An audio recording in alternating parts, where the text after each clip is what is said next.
Saga versus Jakkboy. Now, I will say, I see Jakkboy fighting for his legacy back, and he's honestly been doing a good job. I'm glad to see him back in here after the whole John and franchise fiasco. If it's one thing that I like, it's a story of a good underdog. So I will say I'm glad to see Jakkboy came back and he's having better battles. Now, I normally try to avoid interviews and stuff like that before I watch a battle to make sure it doesn't sway my opinion at all. But the way Jakkboy hyped this battle with Saga, he would make you think he really killed him. Now, I came into this battle, I'm not going to lie, thinking that that's what happened. Because the way he hyped it up, I'm thinking to myself like, okay, after what he's been through, I don't think he would say that he walked on somebody unless he absolutely cooked them. But then I watched the battle and I don't see what he meant at all. Like, I honestly think this was a closer battle than he thinks it might be. I have Saga 2-1. I have him in the first, razor thin edge. I mean, razor thin. Like, you can make a case for Jakkboy, and I'm not mad at you if you give it to him 2-1. I had Saga in the first, razor thin.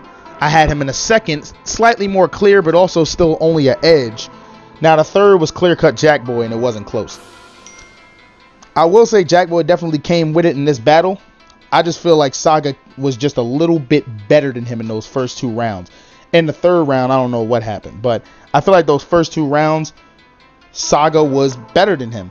Like, honestly, that's just how I feel. I feel like the first round is super duper close. So if you say Jakkboy 2-1, I'm not mad at that. You could give him the first and third if that's what you like. But in my opinion, I just feel like it was Saga 2-1, first and second. Third, clear-cut Jakkboy. So you could, if you want to say that, you know, Jakkboy should get the win just based off he had the only super clear round win, then you could say that, because the third was the clearest round of the battle, and that's the round he won.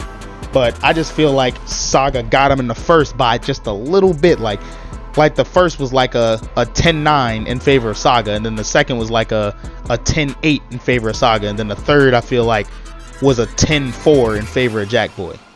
So if you add those points up, yeah, you could say that he won overall, but I like Saga's first 2 rounds, and it's like boxing, you know, you lose them rounds, you got to fight and get the next ones back. So I'll definitely give it to Saga 2-1, first and second.